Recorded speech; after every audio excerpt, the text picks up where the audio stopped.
Bienvenue au programme vidéo de l'EBBP. Écoutons maintenant le pasteur Bozzi. Et ce matin, j'aimerais que nous regardions un verset, une parole du Seigneur Jésus dans l'évangile de Matthieu, chapitre 13 et verset 52. Matthieu 13, 52, et c'est un sujet un peu inhabituel. Matthieu 13, 52, Jésus leur dit « C'est pourquoi tout scribe instruit de ce qui regarde le royaume des cieux est semblable à un maître de maison qui tire de son trésor des choses nouvelles et des choses anciennes. » Alors, quand on lit ce verset, combien ont compris exactement ce que Jésus voulait dire là ? Pas évident. Le Seigneur avait des paroles parfois énigmatiques et c'était fait c'était pour nous amener à réfléchir. Mais le sujet là, c'est les choses nouvelles et les choses anciennes. Et mon titre de message, c'est « La querelle des anciens et des modernes ». Ceux qui connaissent un peu l'histoire de la littérature française sauront qu'à la fin du XVIIe siècle, il y a eu une querelle des anciens et des modernes. C'est au sujet des écrivains français. Les modernes disaient les meilleurs écrivains, c'est les écrivains d'aujourd'hui, sous Louis XIV. Louis XIV est un roi moderne, merveilleux.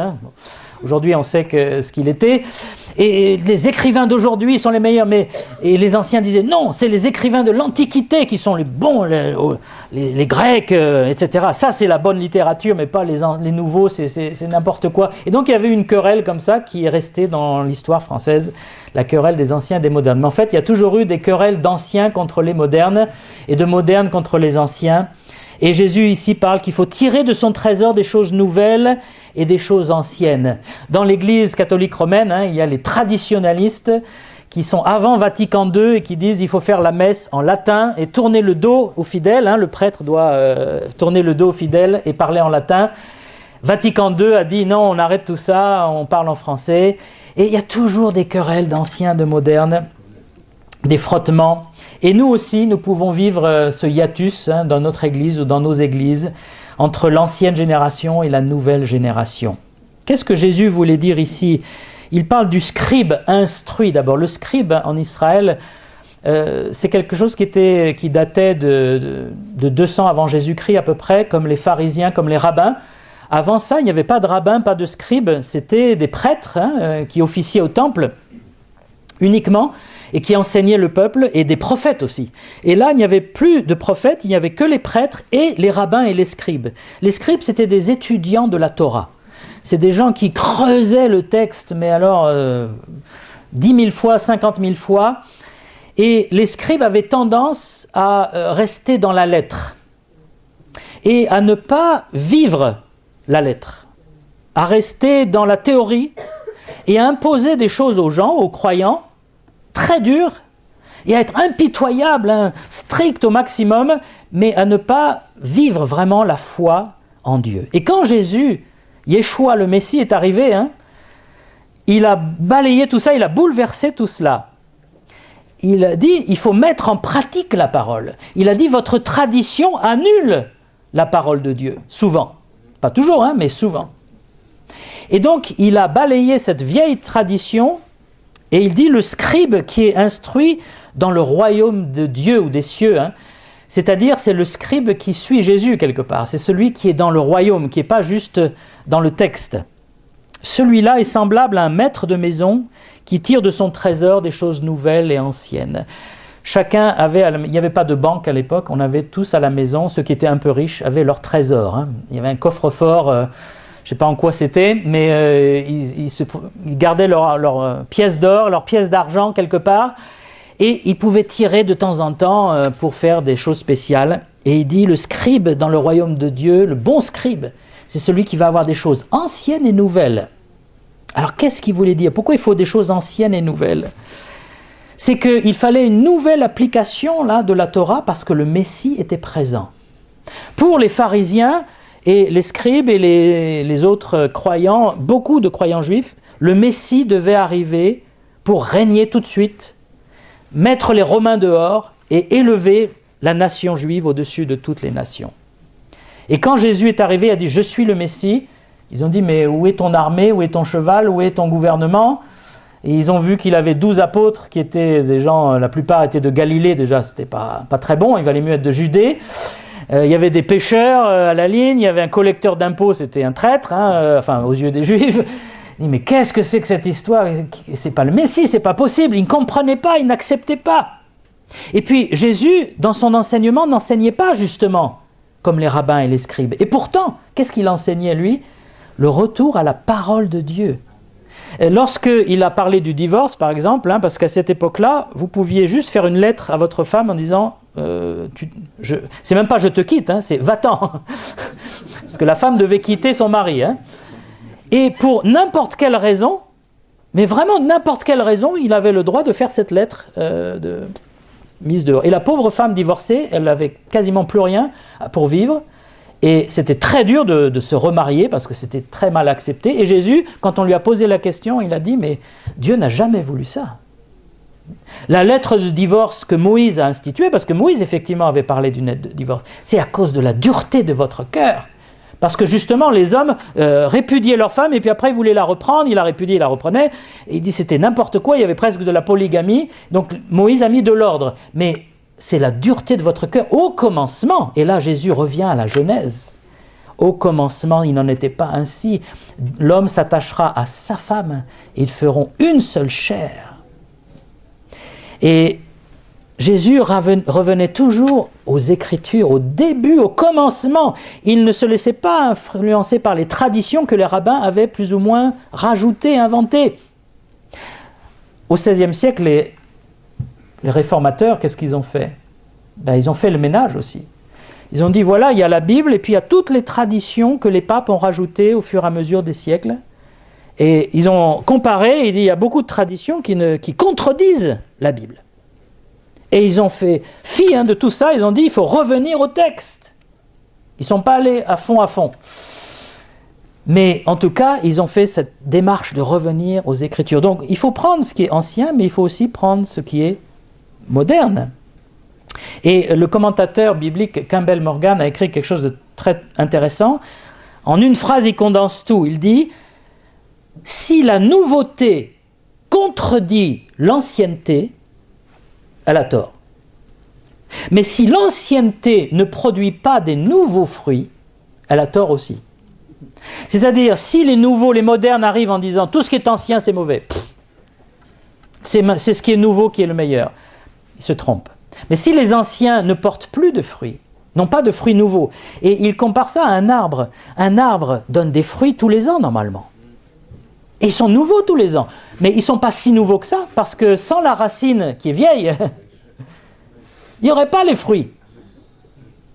Et c'est très intéressant cette image. On a besoin des racines et on a besoin des fruits. Si on a un arbre qui a des belles racines, qui a un beau tronc, des belles branches, mais il n'y a pas de fruits, Jésus dit, il est bon à être coupé.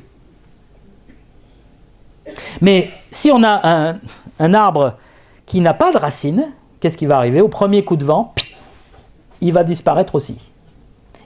Et c'est pour ça que c'est important d'avoir des choses anciennes de son trésor, des choses nouvelles. C'est pour ça qu'il ne faut pas avoir la querelle des anciens et des modernes. Il faut comprendre l'un et l'autre et les faire marcher ensemble. Et c'est une mauvaise querelle. Et on voit dans la Bible que c'est arrivé. Et la Bible parle de beaucoup de sujets, et notamment de celui-là. En 1 Roi 12, il y a une histoire qui est racontée, je vais vous la raconter rapidement. Salomon est mort et lui succède son fils Roboam. Sous le règne de Salomon, il y avait une grande unité du territoire, le territoire s'est agrandi, il y avait une paix militaire, tout le monde craignait Israël à ce moment-là, il y avait le temple qui faisait l'unité spirituelle, tout était vraiment merveilleux, sauf Salomon qui vivait la plupart du temps dans l'idolâtrie.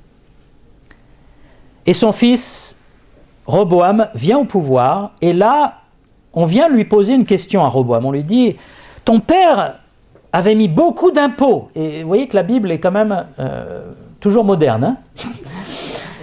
Ton père nous chargeait d'impôts, c'est-à-dire Salomon, parce que pour que le royaume soit uni et qu'il y ait une belle armée, un beau temple et tout ça, il fallait de l'argent. Donc il demandait beaucoup d'impôts.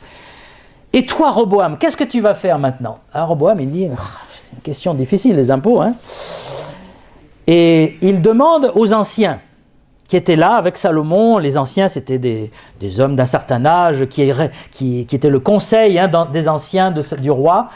Et ils disent, continue comme ça, il faut, c'est-à-dire ne donne pas trop d'impôts, il ne faut pas trop d'impôts. Et puis ensuite, il va voir les jeunes, et les jeunes lui disent, mais ton père a demandé des impôts, mais il faut demander le double, il faut aller encore plus. Et les jeunes, ils en voulaient, allez, il fallait mettre le plus d'impôts possible. Et malheureusement, Roboam a écouté les jeunes. Il a été pris de jeunisme. Et immédiatement, dès qu'il a annoncé cette loi qui allait avoir plus d'impôts, le royaume s'est divisé. Jéroboam, qui était en embuscade, a fait sécession avec la Judée, et il y a eu les deux royaumes, Israël au nord et Juda au sud. Et ils sont restés longtemps divisés, ennemis, l'un de l'autre, alors qu'ils sont quand même tout proches sur le même territoire. Attention à la querelle des jeunes et des anciens. Il y a aussi l'Ecclésiaste qui en a parlé. Les jeunes, ils aiment ce qui est toujours nouveau. Et c'est vrai, parce que ça fait partie de la jeunesse. Mais le danger, c'est de dire tout ce qui est ancien est mauvais. C'est ça le danger. Parce que c'est ancien, oh là là, c'est poussiéreux, c'est dépassé. Aujourd'hui, beaucoup de gens, quand on leur dit la Bible, non mais la Bible, c'est un vieux livre, c'est fini, ça fait... Le dernier texte, il était fini il y a 2000 ans, il faut passer à autre chose, c'est un livre poussiéreux, vieux. C'est dépassé la Bible. Maintenant, on a des nouvelles connaissances scientifiques, tout ça nous permet de mieux comprendre le monde, on n'a plus besoin de la religion, de la foi, de Dieu même. Là, on est en danger si on jette tout ce qui est ancien. Ecclésiaste chapitre 1, versets 9 et 10 dit ceci. « Ce qui a été, c'est ce qui sera, et ce qui s'est fait, c'est ce qui se fera. Il n'y a rien de nouveau sous le soleil. S'il est une chose dont on dise « Vois ceci, c'est nouveau !» cette chose existait déjà dans les siècles qui nous ont précédés. En fait, souvent on croit que c'est nouveau, mais ce n'est pas nouveau. C'est simplement un recyclage. On fait du recyclage des idées. Vous avez une nouvelle philosophie, une nouvelle religion, oui. Vous avez les témoins de Jéhovah, par exemple. Ils arrivent, début 20e, fin 19e, début 20e, les témoins de Jéhovah arrivent. Nous sommes les seuls à avoir le vrai nom de Dieu, c'est Jéhovah. Tous les autres se sont trompés. Et nous sommes les seuls à Brooklyn à avoir la vraie foi en Jéhovah. Et donc, il faut suivre la tour de garde. Et ils ont eu beaucoup d'adeptes, beaucoup de gens ont dit, mais oui, c'est vrai, ils ont raison. La Bible qui est un peu différente, ils ont la vraie Bible, en fait. Et oui, nous, on avait tous la fausse Bible, et eux, ils ont la vraie Bible. Mais les témoins de Jéhovah, ils se sont inspirés d'Arius, au IVe siècle. Ils n'ont rien inventé. Et en fait, ils se sont inspirés aussi de certains hérétiques, unitariens aux États-Unis. Et leur Bible, ils l'ont copiée sur quelqu'un. Et en fait, ils ont changé la Bible. C'est eux qui ont changé les Écritures. Tous les versets qui les dérangent sur la divinité de Jésus-Christ, ils les ont modifiés. C'est grave quand même de modifier la parole de Dieu. C'est très grave. Mais ils disent, c'est nouveau. Et il y a plein de gens qui les ont suivis. Mais non, c'est pas nouveau, il n'y a rien de nouveau. L'homme ne fait que recycler, que recommencer. Vous connaissez la phrase ? Ce que l'homme apprend de l'histoire, c'est que l'homme n'apprend rien de l'histoire. Réfléchissez bien à cette phrase. C'est-à-dire, l'histoire de l'humanité, qu'est-ce qu'elle nous enseigne ? Que l'homme recommence toujours les mêmes bêtises, les mêmes erreurs. On n'apprend rien. On s'est dit, fin 19e, après le siècle des Lumières, l'industrialisation, on a dit, voilà, la modernité technologique va nous faire de nous un paradis sur Terre. Il y aura des robots, des machines, on n'aura plus besoin de travailler comme avant dans les mines, la vie sera plus facile. Et c'est vrai, on a l'eau courante, on a l'électricité, rien que l'électricité, ça a changé quand même beaucoup.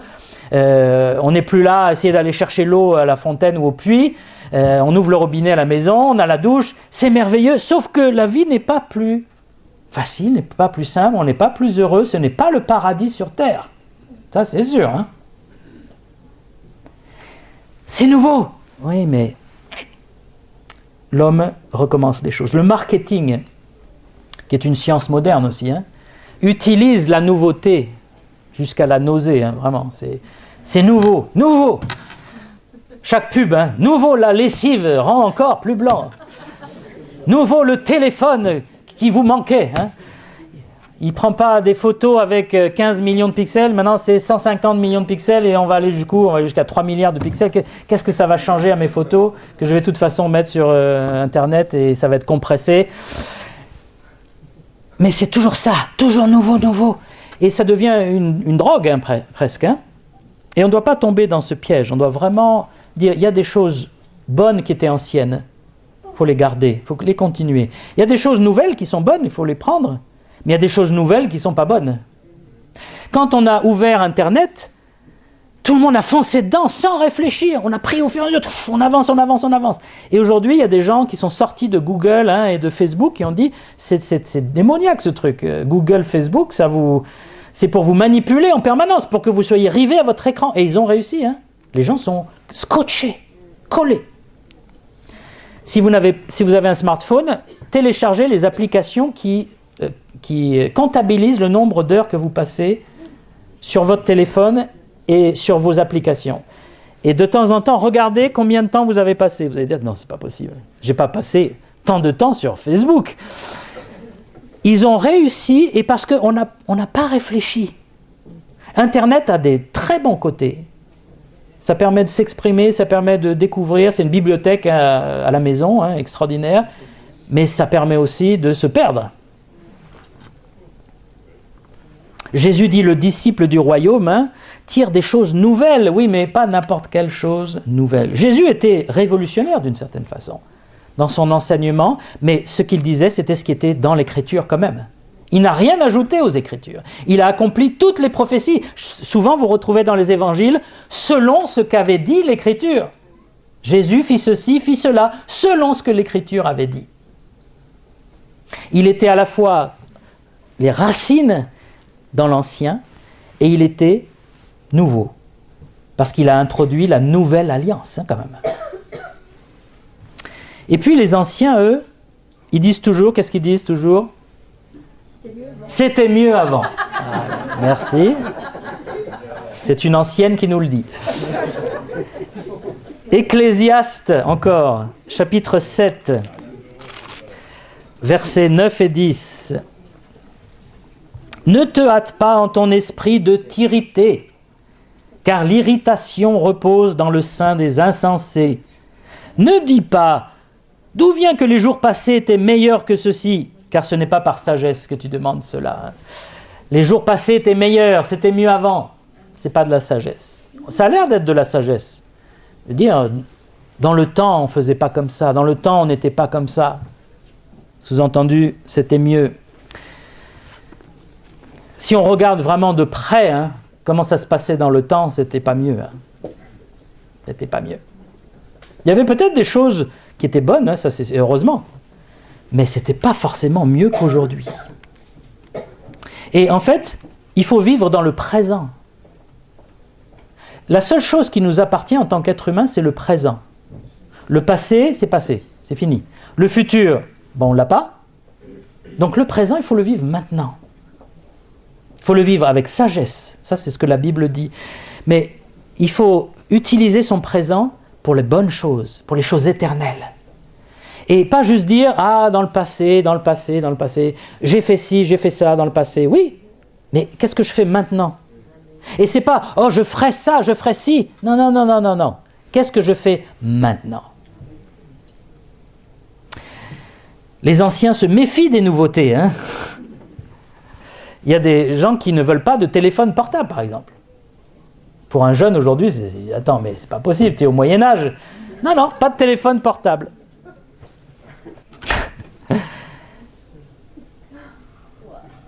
Mais attention, on peut devenir rigide aussi, imperméable à la remise en question. Et je ne parle pas du téléphone, là. Hein. Si vous ne voulez pas de téléphone, c'est votre choix. Hein. Je parle en général. En restant ancré dans le passé, c'était mieux avant, on peut être imperméable au changement, à la remise en question. On a besoin d'être remis en question tout le temps. Le Seigneur, le Saint-Esprit nous remet en question avec la parole. Chaque fois qu'on ouvre la Bible, on est remis en question.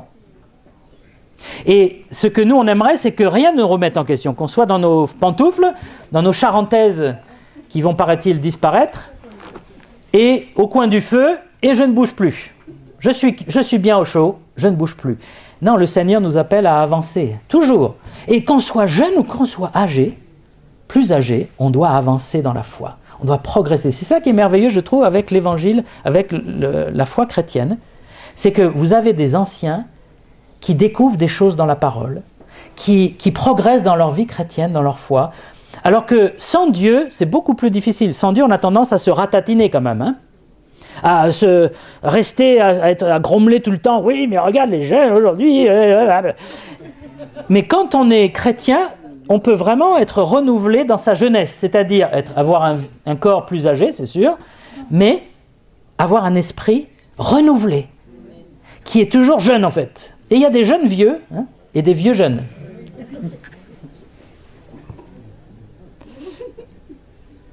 Mais quand on a des traditions, on a toujours fait comme ça c'est l'autre phrase, hein. On a toujours fait comme ça. Bon, c'est bien. Mais est-ce qu'on a vérifié pourquoi on a toujours fait comme ça? Où est la racine? Il faut chercher la racine. Il y a des choses, on a toujours fait comme ça, mais on s'est trompé. Il faut aller à la racine qui est l'écriture, toujours revenir à l'écriture, ce que le Seigneur a dit. Il y a des traditions d'église qui ne sont pas basées sur l'écriture. Donc il faut... Par contre, il y a des traditions d'église qui ne sont ni bonnes ni mauvaises, c'est-à-dire ce n'est pas interdit d'avoir certaines... Si on fait un repas fraternel le 3e dimanche, ce n'est pas dans la Bible. Mais ce n'est pas interdit par la Bible non plus. Voilà. On fait la Sainte Seine une fois par mois. C'est notre choix d'église. On pourrait faire plus, on pourrait faire moins. Il y a des églises, c'est une fois par an. D'autres, c'est tous les dimanches. Voilà. Chacun... Et là, il n'y a pas de verset biblique parce que la Bible donne une grande tolérance pour le culte, hein, et pour beaucoup de choses. Il y a vraiment une tolérance pour qu'on ne soit pas coincé. Mais il faut dire, est-ce que ce que nous faisons est basé sur les Écritures?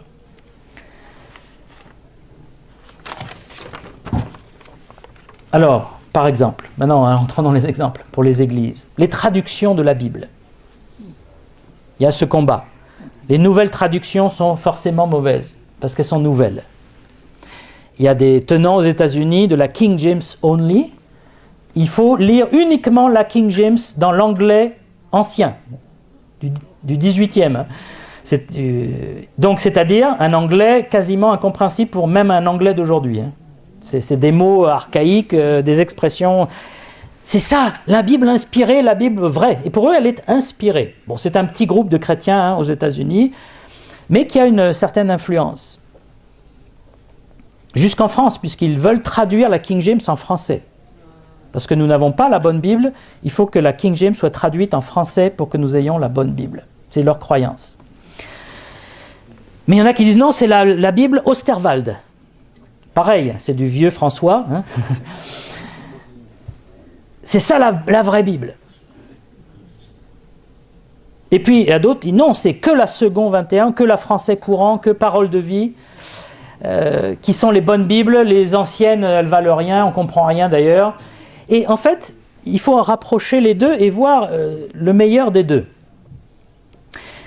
Le langage moderne, je pense c'est très important quand même que chacun puisse comprendre ce qu'il lit dans la Bible. Si je ne comprends pas ce que je lis, si je suis obligé d'avoir un dictionnaire à chaque fois que je lis la Bible, ça ne m'aide pas dans ma lecture. Par contre, il y a certains mots que je peux apprendre quand même. Le mot rédemption, par exemple, ou le mot repentance. Je peux au moins apprendre ce que ça veut dire. Et après, quand je l'utilise, je comprends. Il y en a qui ont traduit tout. Et il y a même la Bible en français courant qui a fait à un moment une chose, c'est qu'ils ont remplacé le mot « sang » par le mot « vie ». Par cette philosophie que « sang » c'est un peu trop sanguinolent. Ça peut choquer les gens. Donc on va remplacer le mot « sang » par le mot « vie », parce que dans la Bible, hein, la vie est dans le sang. Mais ça, c'est vraiment, ils vont trop loin pour moi. Ou la Bible Second 21, qui traduit repentance par changement d'attitude. Alors ils ont voulu donner un sens au mot repentance, sauf que pour moi, pourtant je ne suis pas un grand helléniste et un grand savant, hein, mais le mot repentance en grec, ça veut dire changer de pensée, pas d'attitude. L'attitude, c'est après. Et donc si on lit chaque fois, il faut que tu changes d'attitude, on va faire un salut presque par les œuvres. Hein. Parce qu'il faut que je change d'attitude, donc il faut que je m'améliore, que je me réforme. Alors que la repentance, c'est il faut que je change de pensée sur le péché, sur moi-même, sur Dieu, sur la vie. C'est très différent, je trouve. Et donc, les traductions modernes ont des défauts. Mais quand elles prennent le français contemporain, c'est quand même utile. Si on va annoncer l'évangile aux gens et qu'on leur parle avec des mots qu'ils ne comprennent pas, « Est-ce que tu es dans la rédemption ?» qu'est-ce qu'il me raconte là? De quoi il me parle? Et il faut s'adapter pour l'Évangile, hein, entre autres. Mais les anciennes Bibles ont un bon côté, c'est que souvent elles sont plus littérales. Elles ne cherchent pas à donner le sens moderne, elles gardent les mots. C'est à vous d'en tirer le sens. Et je trouve que ça a un très bon côté, c'est que ça n'interprète pas la Bible, les Bibles plus anciennes. Hein. Et il y a quand même des Bibles anciennes révisées. La Seconde a été révisée plusieurs fois, et Summer, etc. Il y a plein de Bibles qui ont quelque chose vraiment, qui apportent quelque chose de contemporain. La musique chrétienne, grand sujet aussi. Je fais que passer dessus. Hein. Est-ce qu'il faut rester avec les psaumes des premiers protestants? Les premiers protestants étaient contre les instruments de musique. Ils disaient c'est une invention du diable. C'était les anciens contre les modernes. Les modernes disaient on peut quand même introduire peut-être le clavecin ou l'orgue. Quoi? Mais c'est scandaleux. Bon. Et ils disaient il faut chanter uniquement les psaumes de la Bible. On n'a pas le droit d'écrire des chansons. Donc les chansons chrétiennes n'existaient pas chez les protestants. Hein. Il fallait chanter uniquement les versets de la Bible et des psaumes, même pas le Nouveau Testament. Et puis après, ça a évolué un peu et les gens ont commencé à écrire des chansons, à chanter d'autres choses que, voilà, il y a choses autour de la Bible, inspirées de la Bible, mais pas forcément le texte. Et puis on a rajouté des instruments petit à petit. Est-ce qu'aujourd'hui on peut chanter des chants contemporains? Ben, j'espère qu'il y a des gens qui écrivent de la musique chrétienne, des chants chrétiens. On en connaît, on a Didier, hein, notre frère là, de Marseille. Il compose beaucoup, il écrit beaucoup de chants. Et c'est merveilleux, ça veut dire que la foi est vivante aujourd'hui. On n'est pas uniquement dans le passé, là, hein, la foi est vivante. Mais parfois le chant contemporain pousse le bouchon très loin. Je connais pas mal les États-Unis, la musique chrétienne contemporaine, CCM en anglais. En fait, il y a une philosophie dans cette musique contemporaine américaine, chrétienne, c'est il faut être comme le monde.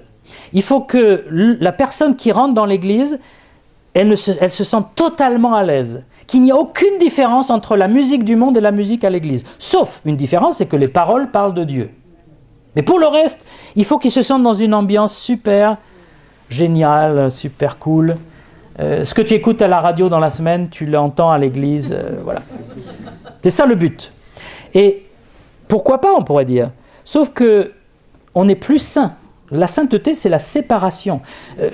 Dieu a dit, n'aimez pas le monde.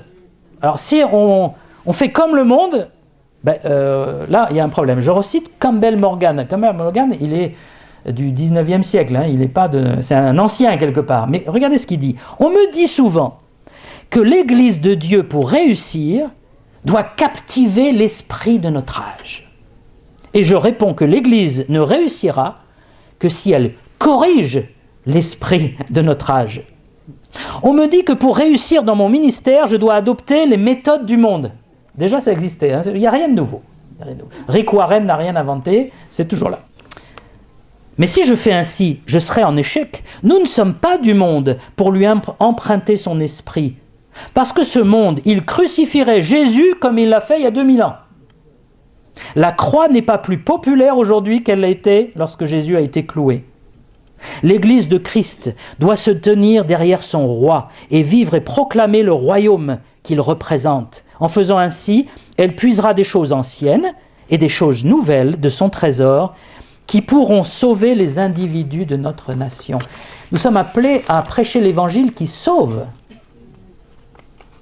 Et pour sauver, il faut qu'il y ait la repentance, il faut montrer qu'il y a le péché, qu'il y a quelque chose qui cloche. Si on est comme le monde, ben les gens du monde vont dire, ben voilà, c'est pareil. Bon, on parle un peu de Dieu, c'est intéressant, oui, j'avais pas pensé, tiens, à parler de Dieu. Peut-être qu'il peut faire des choses dans ma vie, je vais le prier un peu. Ah, ben ça marche la prière, super.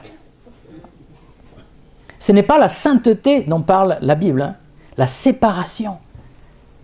Et il faut des choses anciennes, la parole de Dieu, mais il faut que la parole de Dieu soit vécue et des fruits aujourd'hui. Il faut qu'on la vive tous les jours. Alors comment vivre notre foi aujourd'hui? Ben, il faut qu'on soit rempli de l'Esprit de Dieu aujourd'hui. Et qu'on ne dise pas « Ah, quand j'avais 20 ans !» Eh oui, mais quand j'avais 20 ans, j'avais 20 ans. J'ai plus 20 ans. Mais maintenant, est-ce que j'ai fait des progrès dans ma foi? Est-ce que je suis encore plus rempli de Dieu qu'avant? Dans l'Ancien Testament, dans le temple, les sacrifices avaient des normes très précises et il fallait chaque jour vider les cendres du jour précédent. Il y avait un tiroir, on vidait les cendres. Ça existe dans certaines cheminées. Pourquoi c'est important? Parce que les cendres, qu'est-ce qu'elles font? Elles étouffent le feu, elles l'empêchent de vivre. Et parfois, on vit avec nos cendres de nos échecs ou de nos victoires passées. Et Dieu dit, il faut jeter les cendres et il faut que le feu soit ranimé tous les jours. Le feu d'être réveillé, d'être éveillé avec Dieu. On peut s'endormir si facilement et se contenter de voilà, là je suis sauvé, je vais dans une église depuis 15 ans, je suis ceci, je suis cela, je pense que c'est bon maintenant, j'ai atteint le plateau. Non, on n'a jamais atteint le plateau. On doit aller de gloire en gloire, on doit croître dans le Seigneur. Il dit croissez dans la connaissance du Seigneur. Tout le temps, il faut grandir comme un arbre. On doit avoir toujours des fruits nouveaux. Est-ce que j'ai des fruits nouveaux tous les ans? Est-ce que j'ai des nouveaux fruits dans ma vie? Et je ne dois pas être, par contre, pris dans tout ce qui est nouveau parce que, en disant la Bible, c'est bien, mais maintenant il y a des nouvelles révélations. Moi, j'ai un prophète là que je regarde sur Internet, il me sort des nouvelles révélations, chaque message. J'en reviens pas. D'où il tire ça? Il est en contact avec Dieu? Non, il n'a pas un contact avec Dieu. Il a un contact avec lui-même ou avec un autre esprit. Mais c'est la parole de Dieu qui est notre base, notre racine. Et si on prophétise ce qui est déjà écrit en fait. On rappelle et on le remet. Comment le vivre aujourd'hui, ce qui est dans la Bible? C'est ça la chose. La Bible est dans un certain contexte, il y a 2000 ans. Et comment vivre la Bible aujourd'hui? C'est ça qui est important. Et c'est ça où la prophétie doit jouer son rôle. Et nous, on dit que c'est la prédication, en fait. Alors, il faut être prêt à se faire secouer et à utiliser les moyens modernes. J'ai parlé de Facebook, de Google. Mais en fait, on peut utiliser Facebook et YouTube pour annoncer l'Évangile. Facebook, on peut l'utiliser pour être en contact avec sa famille, pour témoigner d'une façon discrète et douce de ce que Dieu fait dans nos vies. Mais il faut savoir être mesuré dans ces choses. Voilà, ne pas devenir esclave. Il faut les utiliser, les sanctifier quelque part. Parce que pour celui qui est pur, tout est pur. Et par contre, si Internet m'éloigne de Dieu, alors là, il faut savoir faire une croix dessus et il faut vraiment être sage dans ce que nous faisons. Ce n'est pas parce que c'est nouveau que c'est bon, ce n'est pas parce que c'est ancien que c'est bon. Il faut puiser des choses anciennes et nouvelles, mais qui sont conformes aux Écritures, qui sont conformes à la volonté de Dieu et qui sont surtout vécues aujourd'hui. On doit toujours prêcher la parole, ça n'a pas changé, en tout temps. Et la parole va toujours déranger. La croix va toujours déranger, c'est toujours un scandale et une folie. Quand même, quand on parle dans la rue, on va dire aux gens « Que pensez-vous de la croix de Jésus-Christ ?» Si on leur pose la question, ils vont fuir, ils ne vont même pas répondre. Ils vont dire « Quel est cet hurluberlu qui m'agresse dans la rue ?» La croix est toujours un scandale et on ne doit pas enlever ce scandale. On ne doit pas chercher à l'adoucir, à plaire au monde en disant « On ne va plus parler de ça, on ne va plus parler du péché, on va dire il y a des faiblesses humaines. » Non, ce ne sont pas des faiblesses humaines, ce sont des rébellions, l'orgueil. Voilà. On doit prêcher l'évangile pur, clairement, sans compromis. On doit prêcher toute la parole sans compromis. Ça, c'est les bonnes choses de l'ancien. Mais on doit le prêcher aussi aux gens modernes, aux jeunes d'aujourd'hui. Et il faut que les jeunes de l'Église travaillent avec les anciens. Que les anciens donnent leur expérience, leur sagesse. Que les jeunes sachent les écouter. Et pas dire, bon, toi, tu as passé 30 ans, qu'est-ce que tu vas m'apprendre ? Non, les anciens ont un rôle très important.